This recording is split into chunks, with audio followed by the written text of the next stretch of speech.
ఈరోజు ఒక చక్కని భగవద్గీత శ్లోకాన్ని నేర్చుకుందాం. భగవద్గీత 3వ అధ్యాయం 14వ శ్లోకం.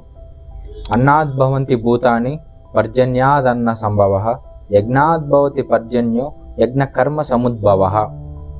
ఈ శ్లోకం యొక్క అర్థం అన్నాద్భవంతి భూతాని అంటే సమస్త జీవులు అన్నం మీద ఆధారపడి ఉన్నాయి. అన్నం అనంటే ఆహారం అనర్థం సంస్కృతంలో. పర్జన్యాదన్న సంభవః, పర్జన్యం అంటే వర్షం, సో వర్షాల వల్ల ఆహారం కలుగుతుంది అని. యజ్ఞాద్భవతి పర్జన్యో, యజ్ఞాల వల్ల వర్షాలు కలుగుతున్నాయి. ఎలా? యజ్ఞాలు చేయటం వల్ల దేవతలు సంతోషిస్తారు, అలా దేవతలు వర్షం కురిపిస్తారు.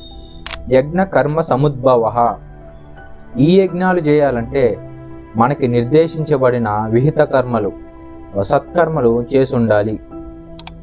ఇది ఆ శ్లోకం యొక్క తాత్పర్యం. సో ఇది ఒక చక్రం లాంటిది, అందులో ఏ ఒక్క పార్ట్ మిస్ అయినా కానీ ఆ సిస్టమ్ మొత్తం కొలాప్స్ అయ్యింది.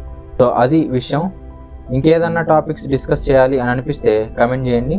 నమఃశంకరాయ.